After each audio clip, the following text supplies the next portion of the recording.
Ser podcast. Hola, soy Esther Sánchez. Soy David Botello y este es el podcast de La Historia en Ruta. Caminante de la historia, la Alpujarra. Las Alpujarras siempre ha sido una tierra accidentada, indómita y espinosa, aislada entre las cumbres de Sierra Nevada y el Mediterráneo. Su aislamiento la convirtió en irreductible, en un núcleo de resistencia frente al poder, fuese cual fuese.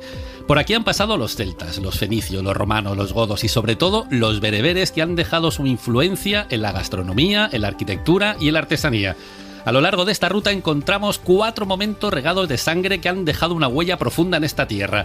El levantamiento de Ben Hafsun contra Abderramán III, la llegada de Boabdil tras la caída de Granada, la sublevación contra los reyes católicos y la rebelión de las Alpujarras. Y todo escondido casi en secreto detrás de unos pueblos encantadores de casitas blancas, jarapas de colores, campos verdes y paisajes imposibles de cañadas, cumbres nevadas y caminos que serpentean. Hoy se sube a la historia con nosotros Luis Motola, que es actor, presentador, caminante de la historia, amigo, y que está en la Sala Galileo haciendo una obra que se llama Llévame hasta el cielo, de Nacho Llorente. Poca cosa, ¿eh? ¿Qué tal? ¿Cómo están? Bueno, que vas a estar todo el verano ahí en la Galileo. Todo el verano, de miércoles a domingos a las 22 horas, haciendo Llévame hasta el cielo, y ahí estamos, dirigidos por Juan Carlos Rubio, y estoy con Lolita Flores, que es el terremoto que ha hecho su productora, y ahí estamos con todo. Qué alegría. Bueno, pues esperarlos en una noche madrileña divina, porque estamos con la distancia de seguridad perfecta, su alcohol, todo en la entrada, estamos todos súper a gusto. Todo a tope. bueno, pues alegría. a ver qué le parece a Lolita que te vengas con nosotros a la Alpujarra, porque hoy en La Historia en Ruta nos ponemos en marcha desde Granada para acompañar a Boabdil en su destierro a través de nuestra particular ruta por los pueblos blancos de la Alpujarra. Si quieres acompañarnos, súbete a la historia.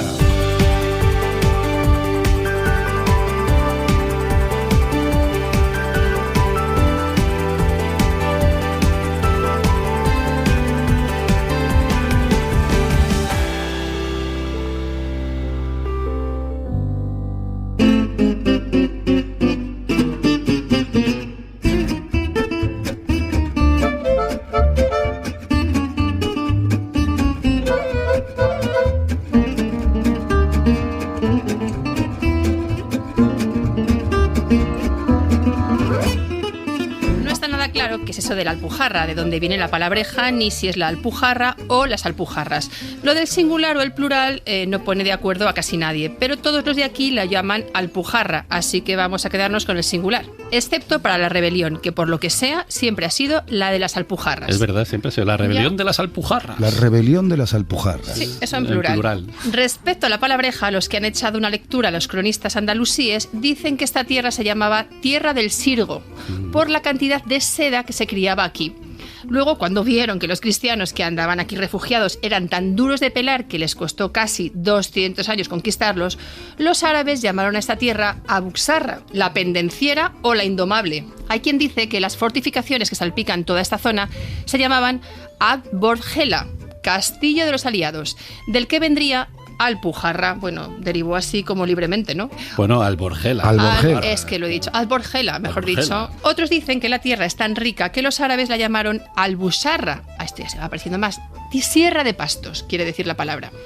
Como nosotros no tenemos ni idea, ni quitamos ni ponemos. Y nos quedamos con las 3 versiones. Entre otras cosas, como decía Shakespeare, si otro nombre damos a la rosa, con otro nombre nos dará su aroma. Bueno, y antes de ponernos en marcha, conviene recordar la diferencia entre mozárabes, muladíes, mudéjares y moriscos, las 4 M's. A ver, los mozárabes eran los cristianos que vivían en territorio musulmán. Cuando escuches hablar del rito mozárabe, por ejemplo, pues te acuerdas de ellos.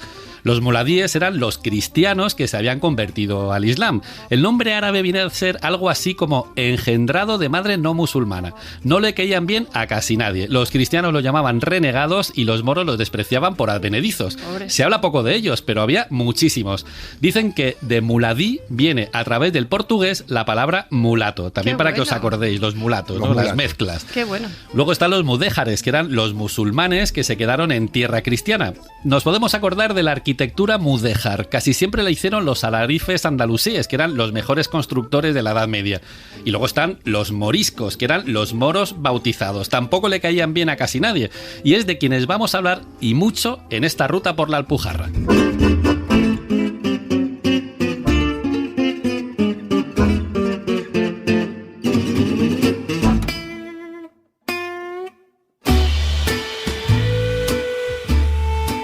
Los cristianos le llamaban el rey chico, los musulmanes el zogabi, el desdichado. Fue el último rey nazarí de Granada y se llamaba Boabdil. El 2 de enero de 1492, a las puertas de Granada, Boabdil entregó a los reyes católicos las llaves de Alsabica, la Alhambra. A cambio recibió el señorío de la Alpujarra. Durante 10 o 12 días, desde Santa Fe, que había sido el campamento de los reyes católicos, fue enviando a la Alpujarra con nocturnidad y alevosía toda su riqueza, sus equipajes y a sus sirvientes. A mediados de enero, discretamente de madrugada para que sus antiguos súbditos no pudieran verle, se puso en marcha. Le acompañaban su madre Aixa, su señora Moraima, su hijo, al que Isabel la Católica llamaba el Infantico, una hermana de cuyo nombre la historia no quiso acordarse, y un séquito reducido de visires y de funcionarios.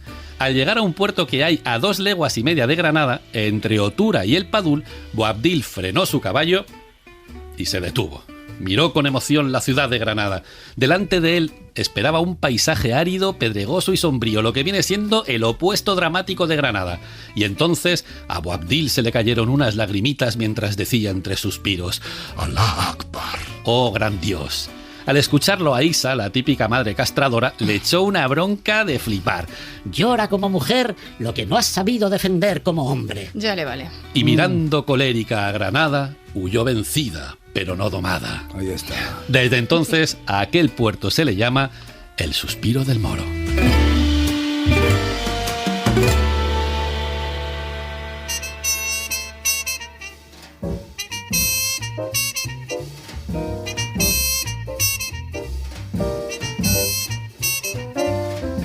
A 49 kilómetros de Granada, al borde de la ladera de Sierra Nevada, Lanjarón es la puerta occidental a la Alpujarra granadina. Es una localidad grande que ha crecido mucho en torno a las propiedades curativas de sus famosos manantiales y de su balneario. Dicen los expertos gafapastas, así en su terminología, que las aguas de Lanjarón son buenísimas. Proceden del deshielo de Sierra Nevada, se filtran por la montaña y salen en 5 manantiales diferentes, cada uno con su temperatura, sabor, olor y propiedades. Fijaos. Oh, qué rico. Las aguas de Lanjarón son conocidas desde tiempos de los árabes. Se utilizan con fines medicinales, al menos desde el siglo XVI. En el siglo XIX, María del Carmen Hernández Espinosa de los Monteros, mira que sonoro el apellido, la duquesa mendiga, compró el balneario de Lanjarón, construyó aquí los baños termales más importantes del momento y los convirtió en uno de los lugares favoritos de veraneo de la alta burguesía de la Restauración. No me extraña. Sí. Claro, aquí estaba la tutiplén. Y con estas aguas y estos aires serranos, la Organización Mundial de la Salud dice que Lanjarón es uno de los municipios más longevos, atención, del mundo. Qué bueno. Esto me está llevando a otro lado, por eso estaba en silencio, porque me recuerda que Lanjarón tuvo un alcalde muy polémico. En 1999 sugirió a sus vecinos que cuidaran al máximo su salud. Bueno, bien, bueno. como Sí, estamos, eso ¿no? está bien, Como estamos, sí. hay que seguir cuidándose. Exactamente. Hasta que tuvieran un cementerio Ah. nuevo. Cuidado. Por supuesto, el bando culpaba al alcalde saliente, como siempre. Claro, El que no bando hubiera cul- cementerio Era de todavía. nosotros. Claro. Era el otro No había bando, tenía cementerio. que culpar a alguien. Es que los malos no han puesto cementerio. Hombre, ¿y Exactamente. qué han hecho? Y por orden municipal decía, queda prohibido morirse en Lanjarón. ¿Esto es así? Pues ya está. O sea, que prohibió morirse. Sí, aquí no se muere nadie. Bueno, pues perfecto. Kicks on Route 66.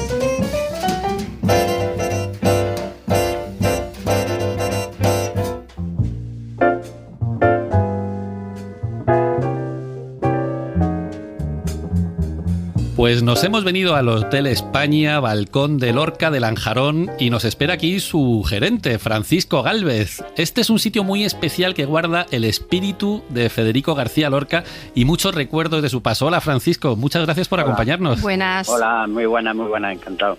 Oye, que el pueblo tiene fuentes a cascoporro y muchas de ellas tienen poemas de Federico García Lorca.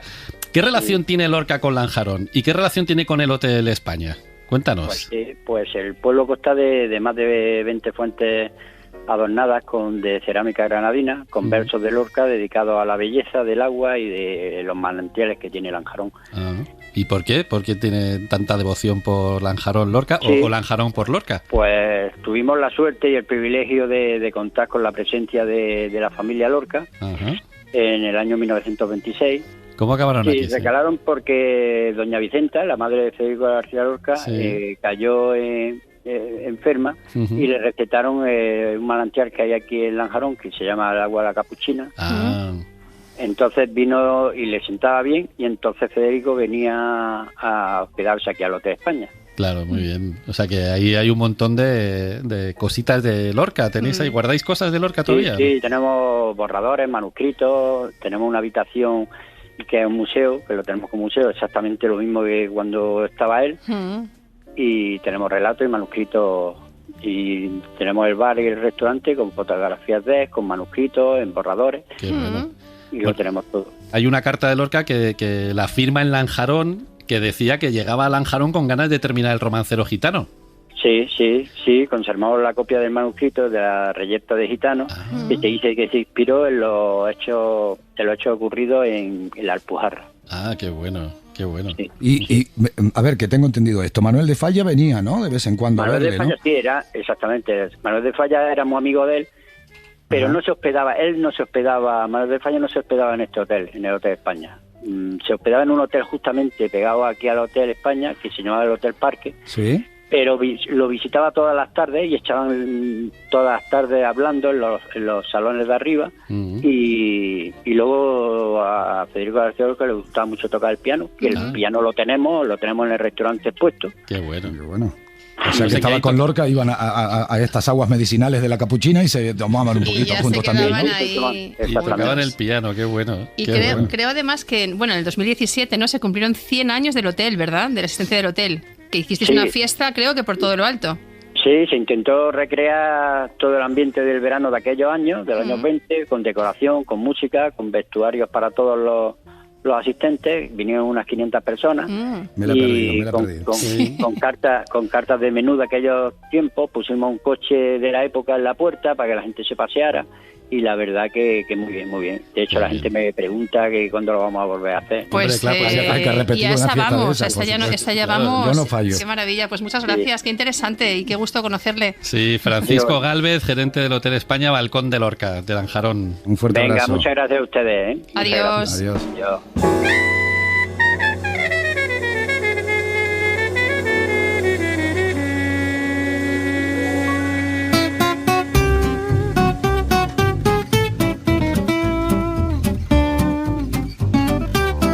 En Lanjarón aún puede verse, en lo alto de la peña, las ruinas del Castillo de los Moros.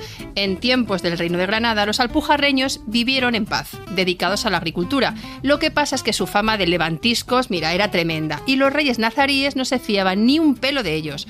Así que dividieron la Alpujarra en tajas, lo que viene siendo distritos, y levantaron castillos como este en casi todos los pueblos, para tenerlos así controlados. Claro. Las torres, chicos, formaban una cadena. Si las cosas se ponían chungas, el mensaje iba de torre en torre hasta que llegaba a la Alhambra. Oye, eficacia probada, ¿eh? Absolutamente. Qué bueno. En tiempos de los Reyes Católicos, el cardenal Cisneros puso en marcha la conversión forzosa de los moros. Muchos de ellos salieron de Granada para venirse aquí a la Alpujarra, lejos de la Inquisición, donde podían seguir siendo musulmanes ahí de tapadillo, en secreto. Pero como no les dejaban en paz, ni aún así, acabaron levantándose de ahí lo de levantiscos. Claro. Durante esta revuelta, Fernando el Católico vino a Lanjarón para sitiar el castillo. Lo defendía un capitán negro, tan Madre. famoso como terrible. Sí. Cuando los moros se entregaron, el capitán negro no quiso rendirse, él dijo que no. Y se tiró, mira tú, desde lo alto de la torre. También qué extremo, ¿no? Bueno, claro, ese es el honor medieval. Pero se quedó el hombre muerto matado, claro, ¿qué quieres? Pues ¿Cómo va a se tira quedar? la torre, Claro, claro. Se tira la torre, queda seguro, muerto matado. Antes muerto que cristiano. Sí, Claro. exactamente, muerto matado. El católico Fernando voló el castillo, aquí todas las bravas, y la mezquita de Lanjarón, lo voló todo. Puso fin a la revuelta y obligó a los moros a bautizarse. Acabáramos. Pero la rebelión gorda fue la de tiempos de Felipe II, la que ha pasado a la historia como rebelión de las Alpujarras.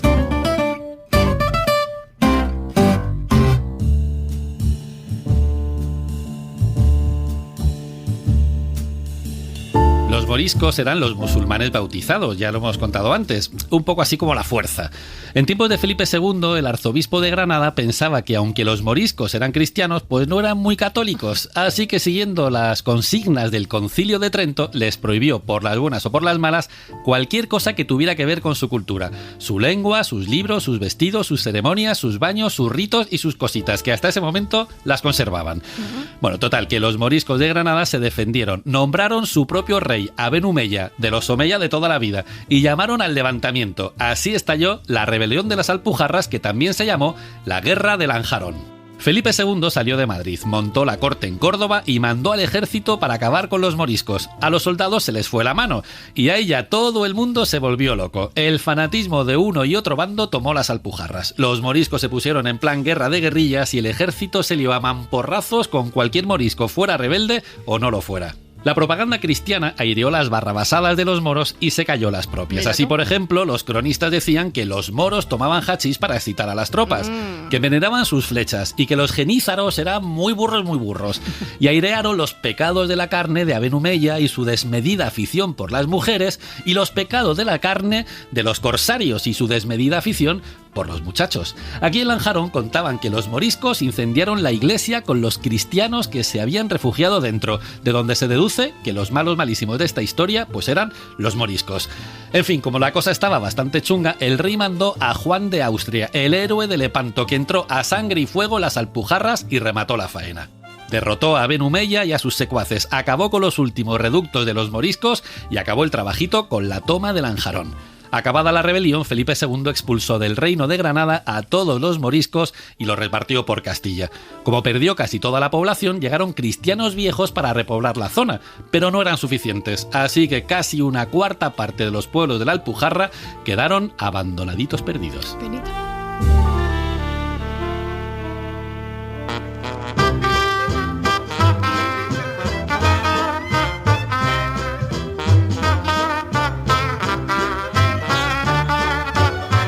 Ahora no nos podemos ir de aquí después de tanto enfrentamiento y abandonos y cosas entre unos y otros. Yo de aquí no me marcho de Lanjarón porque antes les tengo que contar de dónde viene lo de ser más feo que Picio. ¿Pero qué tiene esto que ver Que ahora? Picio, o sea, pero esta es terrible, ¿eh? El gran diccionario de refranes de José Marías Barbie, de finales del siglo XIX, dice que Picio existió. ¿Qué No. dices? Alguien lo ha gritado, sí, dijo, No. Picio existió. ¿Qué dices? Y lo sabe, porque durante sus sesudas investigaciones habló con gente que le conoció y que le contaron que el tal Picio era un zapatero granadino que a mediados del siglo XIX le condenaron a muerte. No está muy claro por qué. Qué Eso bueno. ya no lo tengo yo tan claro. Era un bribón. Pero que Picio Malhechor.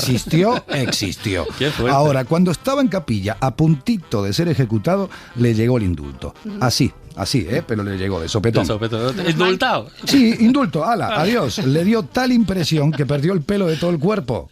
Y la cara se le llenó de tumores. O sea, ya me estoy imaginando la situación y me estoy asustando. Vamos, que estaba para verlo al tío. O sea, Sí. Picio. O sea, que para decirte feo, Picio.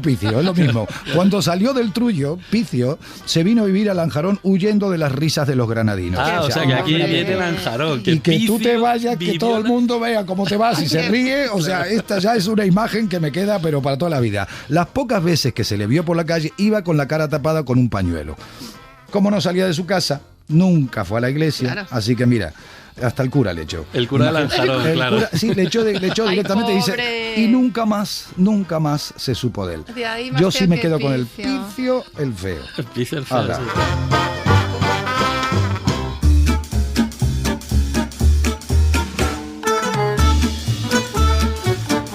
Curvas y más curvas nos traen hasta Órgiva, un pueblo blanquísimo, en el fondo de un valle del Parque Natural de Sierra Nevada. Aquí se cruzan tres carreteras, la que viene desde Granada, la que lleva hacia la costa y la que lleva hacia los otros pueblos de la Alpujarra. Se la reconoce gracias a las torres gemelas de la iglesia de Nuestra Señora de la Expectación, fijaos qué nombre. Qué bonito. Y no puedes perderte la ermita de San Sebastián de Órgiva, que se levantó poco después de la rebelión de las Alpujarras sobre una de las torres musulmanas. Un buen día hubo una tremenda riada y esto amenazaba con destruir todo el pueblo. Entonces, Sí. hay alguien, no Picio, alguien, Oye, Opicio. Bueno, es que- Picio mismo, porque Lo estaba sabemos.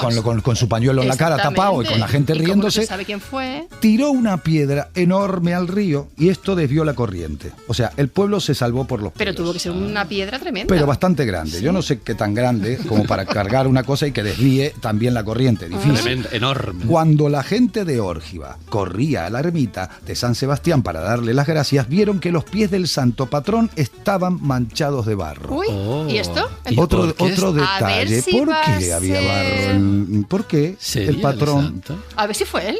No sé, yo estoy con las rebeliones, perdonadme. Durante la rebelión de las Alpujarras, la de Felipe II, un tal Sarabia, alcaide de Órgiva, mandó a todos los cristianos de la zona que se vinieran para acá. Su plan de defensa era brillante. Pilló por banda a las moriscas y los morisquitos que había en el pueblo. Los mezcló con las familias cristianas y los protegió a todos dentro de la torre de Órgiva, mientras llegaba el 7º de caballería o la ayuda de la Divina Providencia, quien fuese. Inteligente, ¿eh? Sí. Por supuesto, mandó mensajes a los padres y a los maridos de los rehenes, diciendo que no pensaba hacerles daño, que los devolvería si salía de aquí, y que no pensaba entregar la torre hasta que llegaran las tropas de Felipe II. Si los rebeldes le ponen fuego a la torre, arderán a la vez las mujeres y los niños de ambas castas. Y si nos faltan víveres, todos moriremos juntos de sed o de hambre. Mira qué listo. Bueno, hay que ser muy amigo, ¿eh? Cuando Aben Farag llegó a Órgiva y puso sitio al castillo, los parientes de las moriscas de Órgiva se las arreglaron para que a los de la torre no les faltara nunca Claro, de nada. claro. Y así consiguieron resistir durante 17 días, hasta que llegaron las tropas cristianas y libraron la torre. Por supuesto, Sarabia devolvió sanas y salvas a las moriscas, a los morisquitos y a todos los rehenes. Eso es importantísimo, Mira ¿ves? qué bien pensado. Los morisquitos volvieron.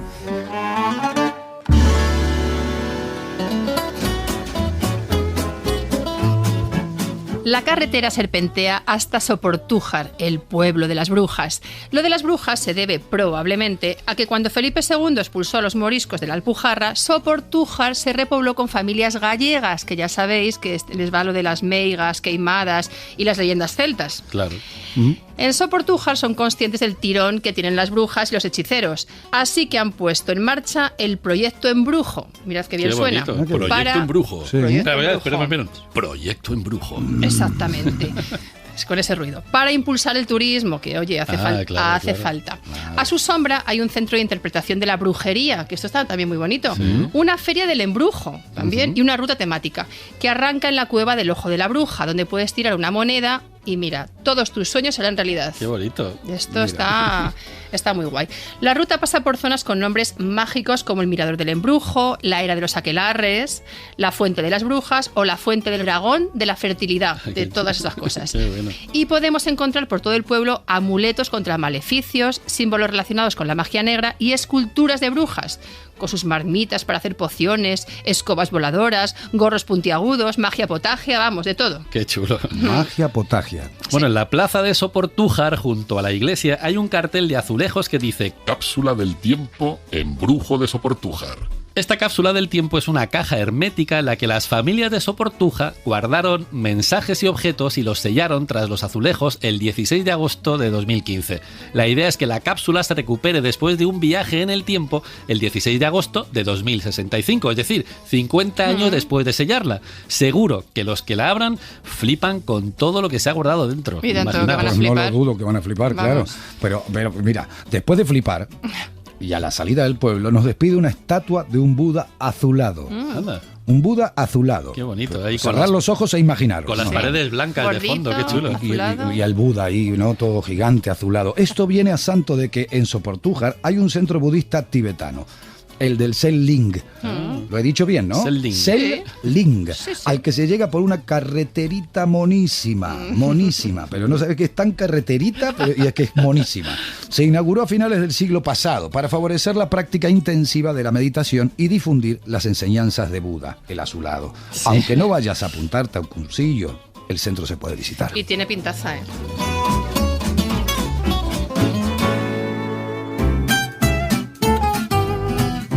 Y ahora nos metemos en el barranco del Poqueira, un territorio quebradizo, vertical y curvilíneo, asolado por los vientos que bajan de Sierra Nevada, fijaos. En el barranco nos encontramos 3 pueblos, Pampaneira, Bubión y Capileira, que son los nombres preciosos, y están presididos por las cumbres del Veleta y el Mulhacén. Son los típicos pueblos blancos que todos tenemos en la cabeza cuando venimos a la Alpujarra de Granada. Y oye, hay que visitarlos sí o sí. No has venido a la Alpujarra si no has estado en el barranco del Poqueira. El primero al que llegamos es Pampaneira, a poco más de 1000 metros de altura. A la entrada del pueblo nos sorprende un letrero que dice: viajero, quédate a vivir con nosotros, qué acogedores. Hombre, sí, apetece. Y apetece quedarse, sí. Bueno, su nombre viene del latín pampinarius, que se suele traducir como viña, como los pampanitos verdes del villancico, que yo hasta que no despierte no lo había pillado. Sí. Bueno, este es un nombre que nos trae ecos de los romanos que trajeron la vid a toda esta zona. O sea que antes de los moros ya estuvieron aquí los pampinarius. Los pampinarius. Los pamparitos. Que han traído la vid a toda la zona. Sí. Maravilloso. Sí, sí. Pues imagínate tú, después de toda la vid que han traído estos hombres, si buscaban pareja, mira lo que te voy a contar. Tienes que beber de la legendaria fuente de San Antonio. Si tú buscas pareja, bebes en la fuente de San Antonio y ya está. O imagínate antes, otros tiraban moneda por el ojo de la bruja, ahora estos, si beben en la fuente, ya es maravilloso. Encuentras pareja. Tal como dice el poema que podemos leer en la placa de la fuente, te lo voy a decir tal cual, porque lo voy a leer ahora mismo. Oh, qué guay. Y la fuente está, pero mira, no digas nunca, de este agua no beberé. Pues esta fuente que aquí ves es fuente de la virtud y tiene tal magnitud que su agua invita a beber.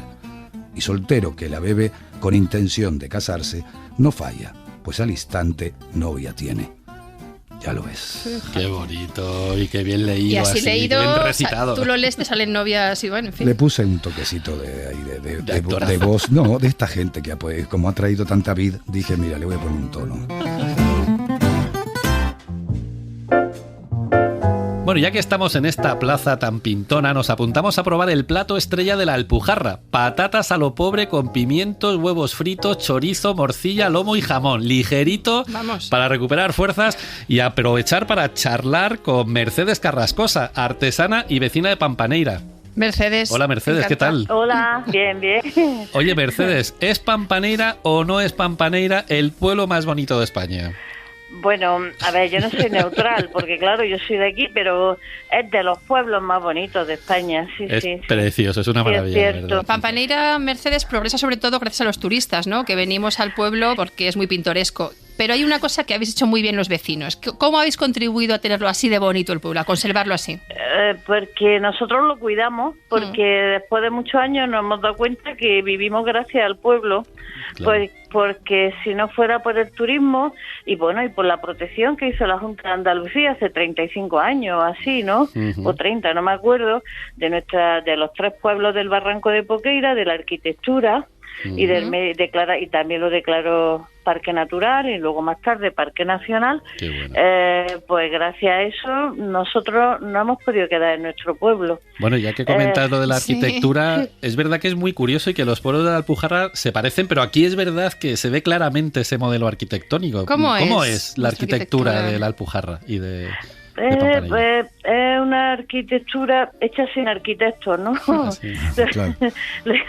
le van a, no sé, es una arquitectura que está integrada en la ladera y son como cajas rectangulares, yo lo veo así, ¿no? Sí. Que van unas unidas con otras, las callecitas son muy estrechas, antes las ventanas eran pequeñas, los muros son muy anchos para proteger del frío, que hace aquí mucho, y del calor, en verano también hace. ¿no? Claro, sí. Y por ejemplo, nosotros a los tejados le llamamos terrados, llevan encima, nosotros no tenemos tejas porque es una arquitectura utilizando, creo, lo que aquí se encuentra, ¿no? Que vigas de castaño, piedras, y una cosa muy curiosa, que porque los tejados, los terrados son grises, es que encima llevan launa. Que sí, se llama, es un material, un mineral, no sé lo que es, que se encuentra aquí en estado natural. Hay lenguas de launa que llamamos nosotros. Que es como una arcilla, ¿no? Como una arcilla, ¿no? Pero es un aislante, ¿no? Sí, Mercedes. pero lleva plomo, lleva plombita. Sí. Claro. Y es un aislante y cuando llueve se compacta y no deja pasar el agua, ¿no? Claro. Bueno, quiero decir que actualmente llevan ya cemento, tela asfáltica, aislante y todo eso, ¿no? Claro. Pero es obligatorio ponerle launa encima. Qué bueno, claro. Entonces, claro, mi terrado es la terraza de mi vecina. ¿Sabes? Mi vecina, no es que sea, porque mi terrado es mío, ¿no? Sí. Pero que se utiliza históricamente, ¿no? De derechos de estos que hay en los pueblos, pues que, ¿sabes? Que la gente, tú dejas utilizar a tu vecino y tal, y ahora es cuando hemos estado confinados nos ha venido muy bien, Claro. porque hacíamos deporte, andábamos. Todos ahí en el terrao, ¿no? En el En terrao. el terrado, y nos saludábamos y el alcalde nos ponía resistiré. Qué bueno, qué bueno, Qué bueno. Hay un elemento que es muy llamativo en la Alpujarra, ¿no? Que son las jarapas de colores que cuelgan en las paredes blancas. sí, Ahora, sí, ¿cómo se sí. hacen las jarapas? Las jarapas Estas en son- tutelar. Es uno de los tejidos tradicionales de aquí de la Alpujarra.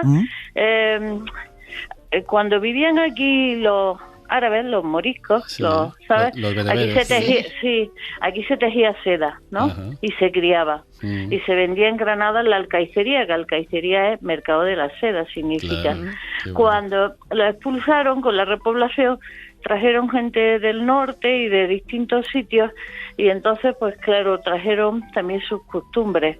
Y trajeron las jarapas, que es un tejido mucho más pobre, Mm. que se hacía con telas recicladas usadas. Claro. Y en los pueblos pues había 2 o 3 telares, dependiendo del pueblo, y se cambiaba o por pan o por trigo o algo, y tenían Sí. Famoso trueque. sí, el uso que tenían era pues doméstico, Claro. no de alfombras, que aquí nosotros éramos muy pobres y de alfombra eso ni pensarlo. Pues muchas gracias por subirte a la historia con ruta, nosotros. sí. Un Gracias, abrazo Mercedes. fuerte. Un Venga, abrazo. gracias a vosotros. Un abrazo, Adiós, Mercedes, buen adiós. día. Gracias. Adiós, gracias.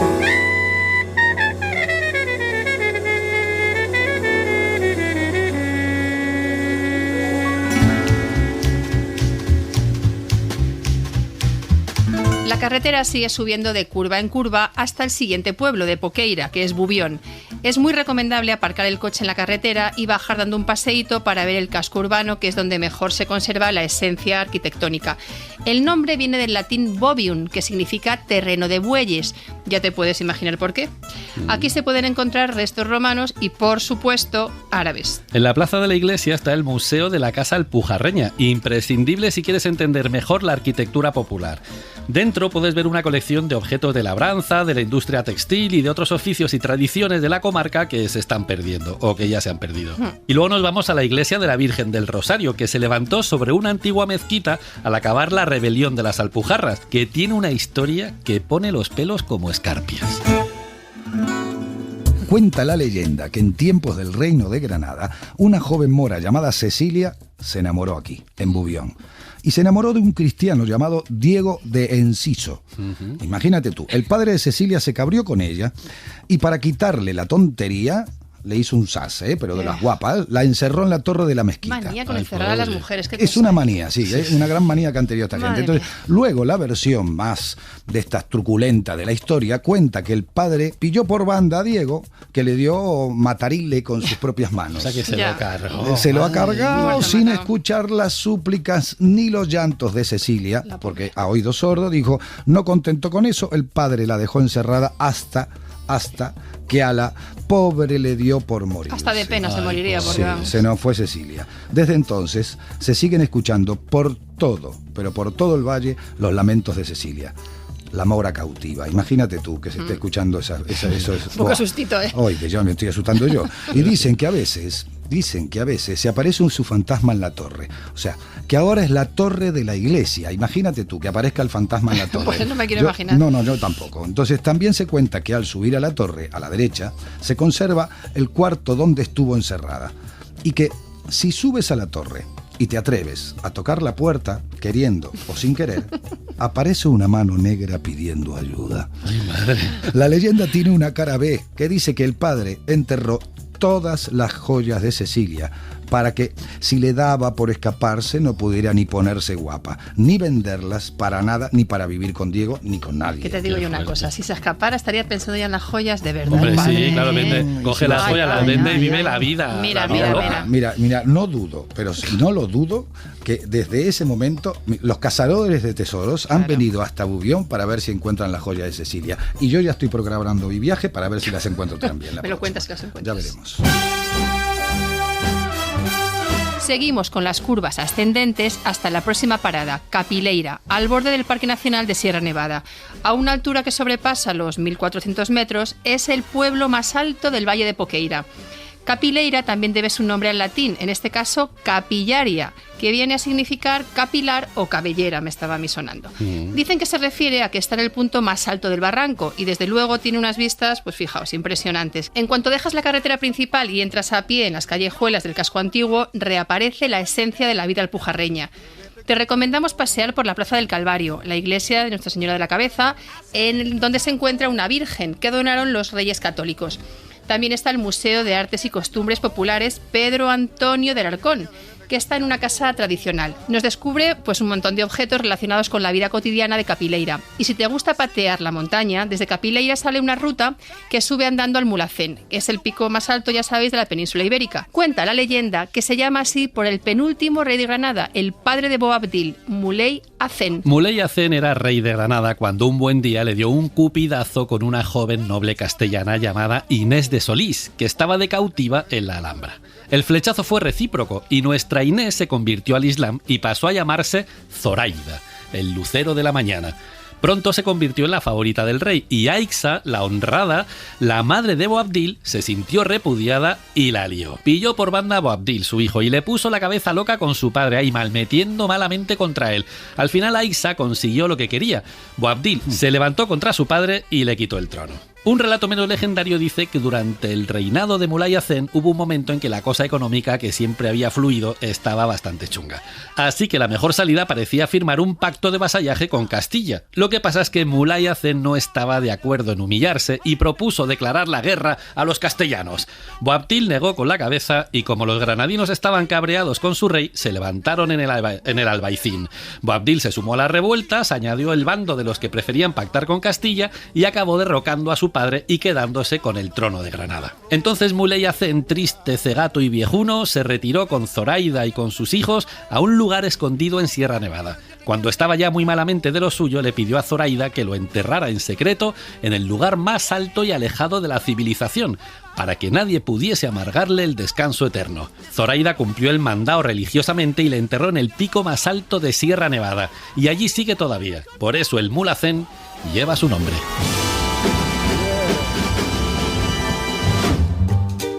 Ahora nos toca dar media vuelta, volvemos a bajar el barranco del Poqueira y enfilamos hacia Trevélez, que está a casi 1500 metros de altitud y es el pueblo más alto de España. Por eso dicen por aquí, Trevélez, donde se oyen los querubines cantar. Claro que está muy alto. Trevélez también es un buen punto de partida para subir al Mulhacén, que está pues a un tiro de piedra. Trevélez tiene 3 barrios. El alto, el medio y el bajo. No se han vuelto locos con los nombres. No se han complicado. Veréis, el barrio bajo es el que linda con la carretera. Es un gran centro de servicios turísticos y tiene hoteles, restaurantes y, eso sí, tiendas de los mejores jamones de la Alpujarra. Madre, qué ricos. Que no están ricos. Para disfrutar de la arquitectura tradicional, tienes que ir al barrio alto, alrededor del ayuntamiento y de la ermita de San Antonio. En este barrio puedes ver los secaderos de jamón serrano y participar en una cata de obligado cumplimiento. Madre mía. Pues ya está, obligado cumplimiento. Pues sale, poner el tic. Los secaderos de Trevélez son perfectos para curar los embutidos, sobre todo por las condiciones climatológicas de la zona. Los jamones de Trevélez son tan buenos porque los cerdos se crían en los riscos de Sierra Nevada, lo cual es de una carne así como muy prieta. Porque son jamones de cerditos de corta edad y porque no se curan a fuerza de la sal, sino de sierra, a la ventilación de la nieve. En 1862, en la exposición de Granada, donde se mostraba lo mejorcito de la provincia, Isabel II concedió a los jamones de Trevélez el privilegio de lucir el sello de la corona. Desde entonces su fama fue en aumento. Dicen que Rossini, el inmortal compositor de ópera italiana, el autor del Barbero de Sevilla, de Semiramis o de Guillermo Tell, era friki fan de los jamones de Trevélez. ¿Cómo para no? Claro, cómo no. Claro, Rossini era un vividor, se retiró a los 38 años y se dedicó a vivir por todo lo alto gracias a los derechos de autor. De paso por Madrid, en una cena descubrió el jamón de Trevélez. Nada que ver con el prosciutto. Y le cambió la vida. Uno de sus barítonos, Giorgio Ronconi, que vivía en Granada, le empezó a mandar jamones de Trevélez. Hay quien dice que el escritor granadino Pedro Antonio de Alarcón estaba también en el ajo. Le enviaban los jamones en carros y tardaban en llegar a París unos 15 días. Además le mandaban chorizos, salchichón de Montefrío y todo lo que podían, porque eran famosos ya en aquella época. Un buen día Barbieri, el compositor de zarzuelas, visitó a Rossini en su casa de París. Rossini le habló de su colección de violines españoles. Barbieri preguntó, ¿qué violines españoles. Y entonces Rossini abrió un armario y allí estaban sus jamones de Trevélez. Por eso, cuando Rossini se quedaba sin jamones, le mandaba a Ronconi, el barítono de Granada, le mandaba una carta en clave que decía: me faltan violines, la orquesta no suena. Estupendo. Qué lista. Inteligente. En el centro de la Alpujarra granadina hacemos parada y fonda en Jubiles, un pueblo blanco y radiante rodeado de castaños. De su pasado esplendoroso no queda casi nada, solo las ruinas de un famoso castillo, uno de los más importantes de la Alpujarra, sobre una peña que en el pueblo se conoce como El Fuerte. Dentro se conserva parte de los aljibes medievales. Uno de ellos se conoce como la Ermita de los Moros, desde donde hay unas vistas, bueno, que hay que ver. Unas vistas que hay que ver, claro que sí. En el año 913, los bereberes de la Alpujarra andan levantiscos contra Abderramán III, que todavía está de emir independiente de Córdoba, es decir, que todavía no se ha proclamado califa. Bueno, lidera la rebelión un tal Omar Ben Hafsun, que en un pispás controla media Andalucía. Abderramán reúne un gran ejército, sale de Córdoba dispuesto a acabar con Ben Hafsun y pone sitio al castillo de Jubiles, la fortaleza más importante de la Alpujarra. 5 días después, los buladíes, que son los cristianos que se han convertido al Islam, pues se echan para atrás, salen de Estrangis del castillo, se rinden y se ponen al servicio de Abderramán. Con su ayuda, los cordobeses asaltan la fortaleza. Lo que pasa es que Ben Hafsun ni está en el castillo ni se le espera. Abderramán ordena que ejecuten a 55 rebeldes y manda sus cabezas a Córdoba, que es una forma como otra cualquiera de anunciar una victoria. Ya veis que son tiempos muy difíciles. En la sublevación contra los reyes católicos, Jubiles se resistió con uñas y dientes. Cuando cayó la fortaleza, Fernando el Católico ordenó que la volaran. Desde entonces, Jubiles no tiene castillo. Ya hemos visto que esto es una práctica habitual en toda la zona. Así es.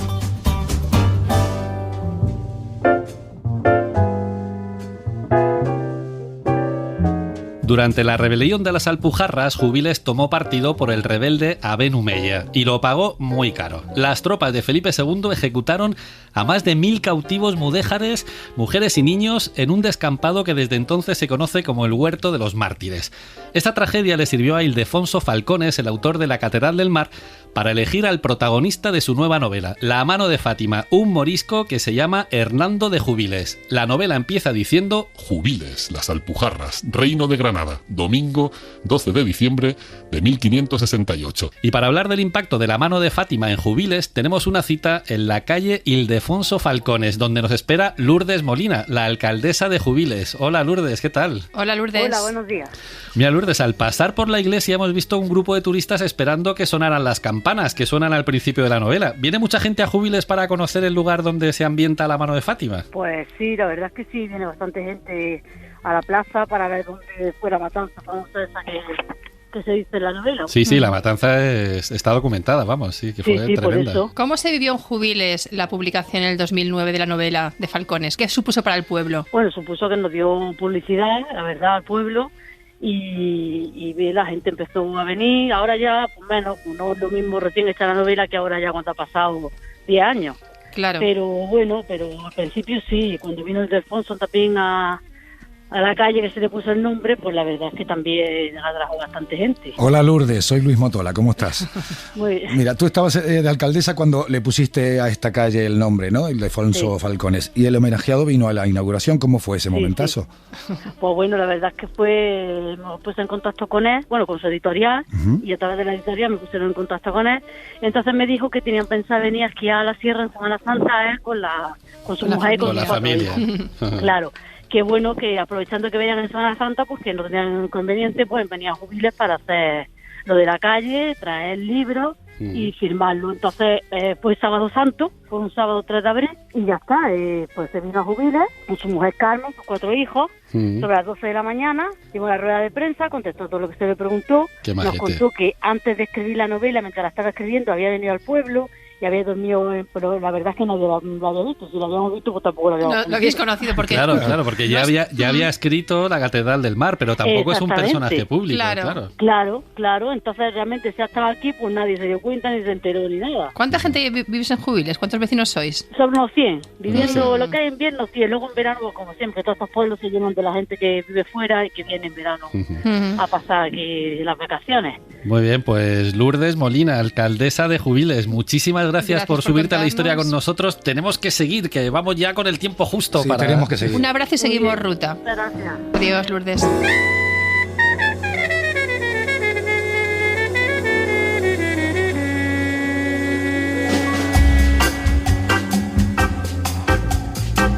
No, yo de aquí no me voy, porque no podemos irnos de Jubiles sin ver la pisada del gigante. La pisada del La gigante. pisada del gigante es un enorme tajo vertical de 40 metros de altura.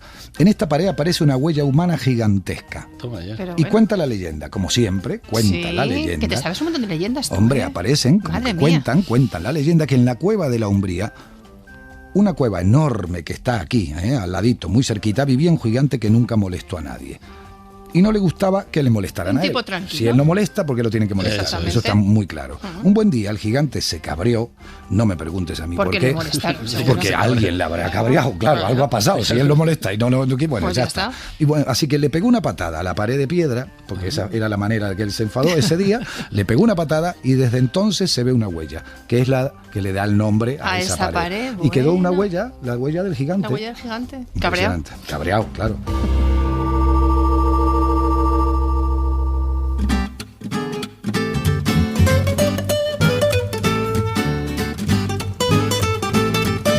El paisaje vuelve a suavizarse y a convertirse en vergel al llegar a Yegen, un pequeño pueblo casi al final de la Alpujarra.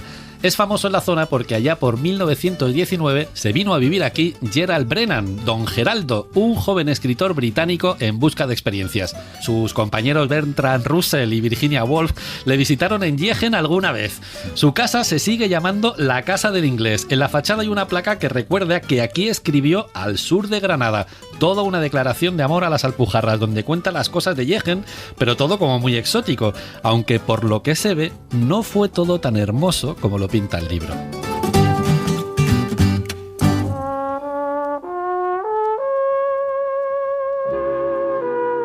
Juliana Martín Pellegrina era una joven de Yegen que nació pobre como las ratas, pero que tiene una plaza con su nombre. Juliana trabajaba como criada en la Casa del Inglés, esta la de Gerald Brennan, don Geraldo. Ella era menor de edad, él se encaprichó de ella y vivieron su historia de amor en Yegen hasta que él se tuvo que volver a Inglaterra. Colomo hizo una película basada en esta historia y recrea la relación como una tierna aventura amorosa. Qué bonito. Ya, lo que pasa es que más que una historia tierna, aquello fue una tragedia con todos los ingredientes. La tragedia de Juliana, que conocemos gracias al libro Ciega en Granada de Antonio Ramos, que es un periodista. ¿Qué pasó entonces? Pues veréis. La triste historia de Juliana empieza cuando don Geraldo llega a Yegen, le da un cupidazo como adelante y tal y como él mismo cuenta, y esto como si fuese una cosita normal, lo del Me Too, os digo yo, chicos, que aún no existía, y lo de la tolerancia cero, bueno, pues este buen hombre, don Geraldo, se cuela en la cama de la niña. Anda. Sí, ella se hace la dormida, él hace lo que tiene que hacer, ella se queda embarazada, él se vuelve a Inglaterra, ella se queda compuesta, sin novio y con la cría, madre soltera, adolescente, en la España carpetobetónica de principios del siglo XX. Madre mía. O sea, tremendo. O sea, historia de amor, como veis, no. No historia de amor ninguna. No Menor. suena a historia de amor. Menor acosada, en fin. Pero Ya. sigue la historia, veréis. El inglés vive su vida, se casa con una poetisa americana que mira tú por dónde no puede tener hijos. Así que, ¿qué hace este buen hombre? Pues se vuelve a Yegen y se lleva a su hija. O sea, miraos cómo empieza y ahora viene un rapto, veréis. Esta niña Elena, rubia como la cerveza, monísima, tenía 3 añitos. Juliana, la madre, cuando le dice dame la niña, pues ¿qué va a hacer esta pobre mujer? Acepta a regañadientes. ¿Por qué? Porque él jura y perjura que podrá verla siempre que quiera. Según su biógrafo, él paga 1000 pesetas. Se la lleva a Inglaterra, pero claro, ya empezó a romper el pacto, porque le cambia el nombre. Ya lo de encontrarla no era tan fácil. Y la llama Miranda Helen. Juliana, que yo, lo veáis como lo veáis, es la víctima de todo esto, tiene que dejar el pueblo por culpa del escándalo. Encima, sí, el escándalo la salpica sobre todo a ella. Se va a Granada y allí se casa. Enviuda. Se vuelve a casar y vuelve a enviudar y se queda con 4 hijos. Vamos, tiene una vida... Madre Sí.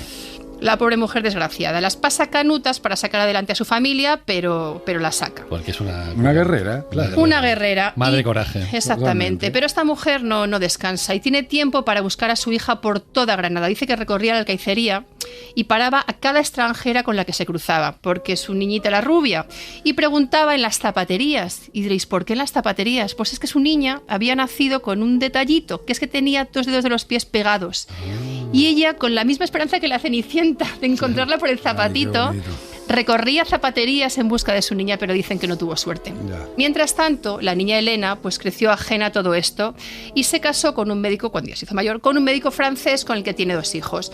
Esta niña, esta mujer, no llega a saber nunca que su verdadera madre vive en un pueblo de las Alpujarras y que la está buscando. ¿Es triste o no es triste esto? triste, Sí. Bueno, pues sigue todavía más triste. Juliana, que es diabética, se termina quedando ciega y muere a los 64 años sin saber que su hija le ha adelantado. Ha muerto a los 49 años de cáncer y un par de meses antes. Es que todo es tan desgraciado. Tremendo, sí. Y aquí viene una parte así polémica. Yegen, claro, está agradecida a Geraldo, porque gracias a su libro el pueblo se dio a conocer y por eso le pusieron su nombre a una calle, a una casa museo, Claro. a un puesto de información turística y a un sendero por el que dicen que él paseaba. Pero justicia poética. Gracias al libro Ciega en Granada, ella, Juliana, al menos tiene una plaza en el barrio bajo, con una placa que dice: a Juliana Martín Pellegrina, que fue la sal en la vida del escritor Gerald Brennan. No comments. No comments.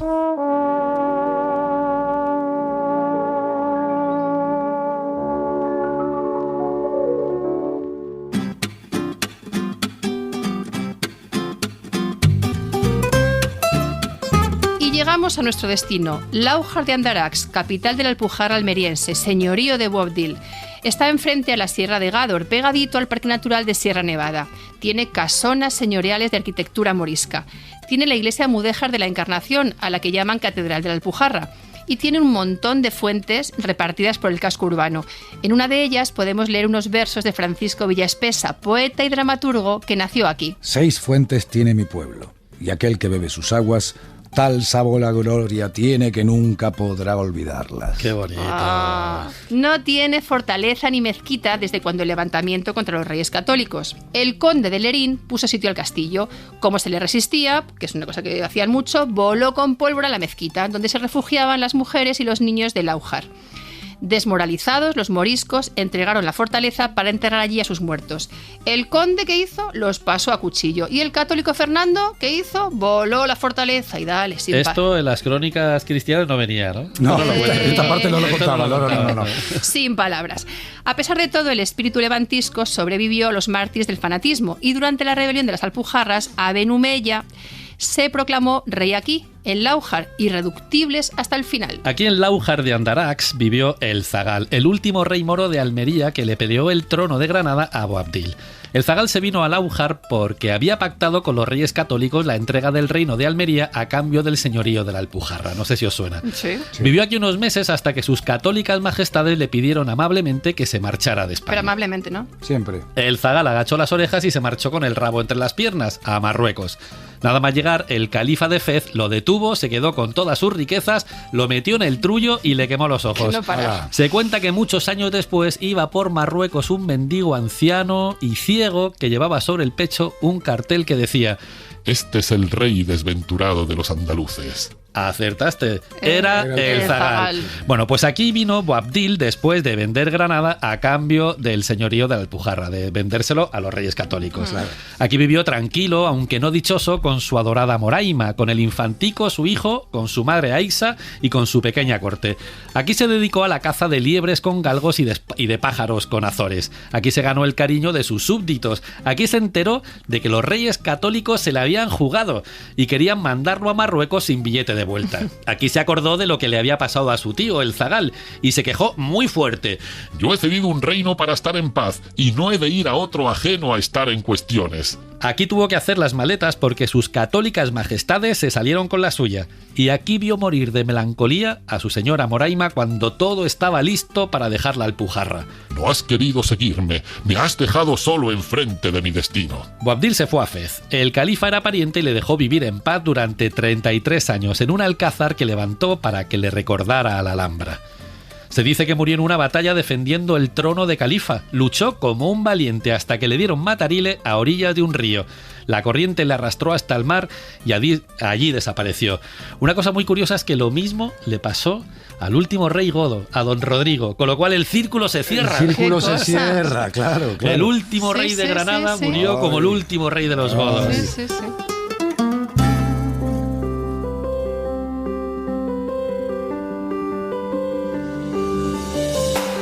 Y esto no da para más. Hoy se ha subido a la historia con nosotros Luis Motola, que está con los pies metidos en el agua de una de las miles de fuentes de la Alpujarra. Ay, qué Gracias, gustito Luis. estoy yo aquí, qué Suerte. gustito estoy, por favor. Y qué bien me lo he pasado. Juan Aranaz aprendiendo a manejar un telar para hacerse una jarapa para ver si hilo a hilo puede poner orden en todo este desconcierto sonoro. Y a los micrófonos Esther Sánchez y David Botello llorando a moco tendido como Boabdil porque tenemos que abandonar este paraíso en la tierra para volver a nuestra rutina. Te esperamos en la próxima ruta. Si quieres acompañarnos, Súbete a la historia. Suscríbete a La Historia en Ruta. Todos los episodios y contenidos adicionales en la app de Cadena Ser y en nuestros canales de Apple Podcast, Spotify, iVoox, Google Podcast y YouTube.